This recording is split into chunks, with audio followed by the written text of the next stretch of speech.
Hi, Glamour. I'm Eiza González, and today we're gonna have so much fun breaking down some of my favorite looks from film and TV.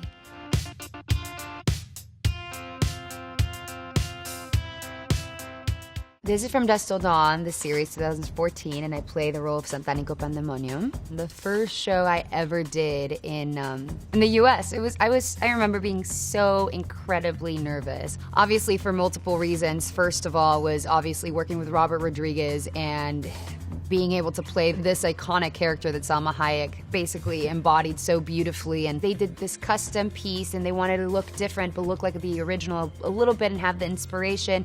And then we did this incredible headpiece that it's in the show, which is Aztec inspired. And it was one of my favorite costumes ever. It was so nice to wear something that has this Mexican, Latin inspiration. So the first season, we shot it in the winter, and it's where I wear most of the bathing suit, obviously, from the iconic film, because the first season covers most of the film. But then the second season is where I fully become a vampire and I'm outside in the real world. And now this is the summer in Texas, and I'm wearing leather coats, trench coats, completely from head to toe with like a leather hat and boots. And you're in the peak summer of Texas, and I just was sweating, and I had all these changes. I had a lot of corsets. We had a lot of fun, and Nina is just one of the best costume designers I've ever worked with. Not only she's just a lovely human being, but really cares deeply about costume. This is Baby Driver 2017, and I play Darling, aka Monica. Not a lot of people realize that her name's Monica. They say it in a moment of the movie, but we know her as Darling. So Baby Driver was such a unique situation and experience because, I mean, if you know Edgar Wright and you're familiar with his work, he's a very stylized director. He has such a specific eye of what he wants. And we worked with this lovely woman called Courtney Hoffman. She was our costume designer. She was very clear that process that they wanted to have with Darling. Lilac, purple, pink is the very clear color that she had, and Buddy was in all blues. Whether it was his, you can see here where we're together and I have my coat, he has like a flannel with blue underneath. So we always were sort of very Bonnie and Clyde, and he wanted that in the design of the costume. And the way that I was gonna play Darling was quite dark and space cadet and obscure, and she had a really bleak side to her. So the cool thing about when I saw my wardrobe, and it was so girly and so pretty, it allowed me to play with going a little bit further with the darkness of her. So after I saw this pink coat specifically, and I saw my whole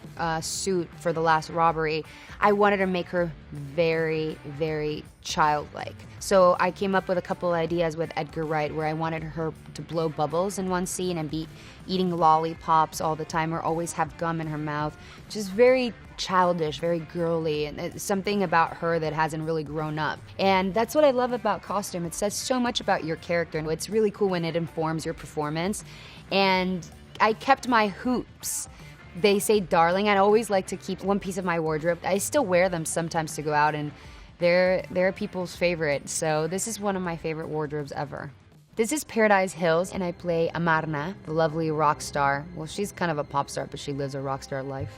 This was such a fun movie to be part of because it had these hints of Alice in Wonderland meets an obscure narrative of it. And I love the way they went with my hair. I wanted to do something really fun to counteract the outfit. I felt like, obviously, this character, she's sort of very unique and special and has her own style. And what I liked is everyone has the same costume, but there's unique pieces to it that identify each girl. And I love that it has this sort of bondage, a little bit look to it, and it sort of built into the narrative, but very covered up in this period look, but in the current times, and everything from the hair to the makeup to the wardrobe. It was one of the hardest wardrobes to put on. So this is Fast and Furious, obviously. This is Hobbs and Shaw. This was shot in 2019. And I play Margarita. David Leitch, who's the director, and he's one of the most talented people I've ever gotten the chance to work with, called me one day and said, I really want you to be part of this movie. I think you would do so good. And I didn't really ask him any questions. I said, sure, I want to work with you. Let's do this. But when I got to the set, I realized I didn't even know what I was playing. I had no idea what I was going to be doing. I didn't know what I was going to wear. And I roll up to my fitting with Sarah. I'm completely bundled up because I'm Mexican, so I really need warm. I love the warm weather. And she pulls up this tiny little lingerie bustier thing, and then these silk tiny pants. And I was like, am I supposed to be wearing this right now? She's like, yeah. And I was like, wait, what am I playing? And I remember putting it on. It was such a sexy look, and it felt so powerful.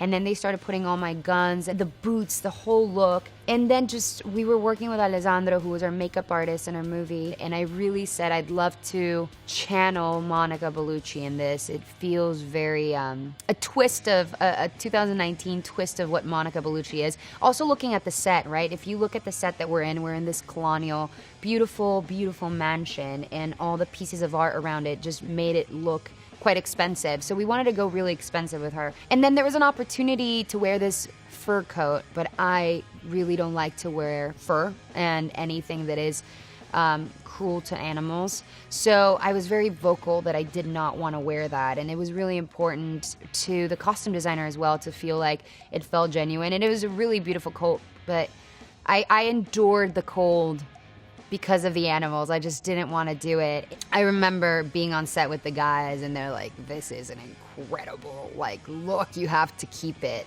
And sadly, this is one of the few costumes that I didn't keep anything from my costume, so it's such a bummer, but I really enjoyed playing this role. I care a lot, and this is 2020, and I play Fran. Deb, who's our costume designer, I remember walking into her first fitting and really feeling, wow, I am gonna finally, as an actress, get the chance to completely shed my skin and sort of walk away from this overly sexualized or sexy or bombshell look, and really wanted to dig into moving into her skin and becoming fully Fran. And it really unraveled this transition for me to change my complete look. And then we worked with both our hair and makeup team, Lori, who did my hair, worked with Rosamund Pike for quite a long time. And I saw the haircut that Rosamund was getting, and it really inspired me. And they showed me all this cool curly shags.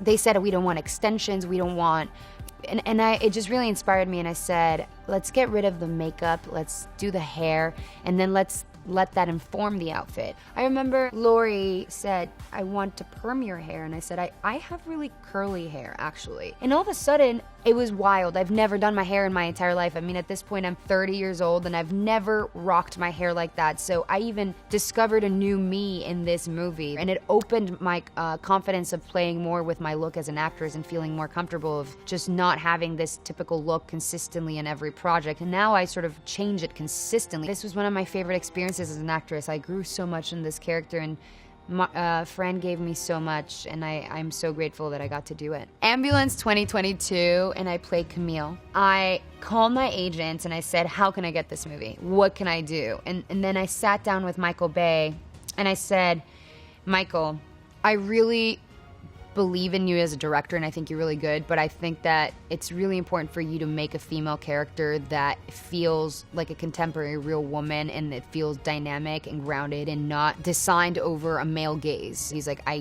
don't want her to be sexy. I don't want to see any part of her body and showing skin.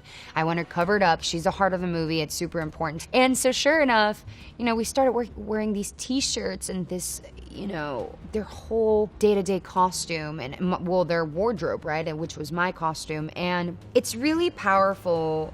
A lot of actors and really good actors say you start from the shoes up. And there's an ongoing joke because it's a very actor thing to say. Like, I wear the shoes and then I turn into the character.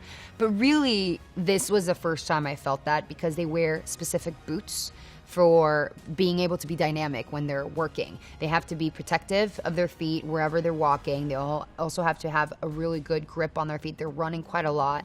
And so at the moment that I put on those boots, my whole physicality changed. I was coming off of being in tighter clothes. For the first time, I was stepping flat on the floor, and my body was grounded. It's cool when you get to wear one costume for an entire film too, because then you're sort of really in that physicality, and I had never done that before. I've never done a movie that transitions throughout one day only. So it was very challenging because obviously I had to have tons of different costumes because I had to be wired. for stunts, I had to be covered. Some were covered in blood, some didn't have blood. Actually, even though it's the same costume, I changed more in this costume than I've ever changed in any movie in my entire life. You know, it just feels when you're watching the movie that she's real, and that this could be that girl that lives across your house and really is this badass superhero that we were living amongst. Thank you so much, Glamour. I love you guys.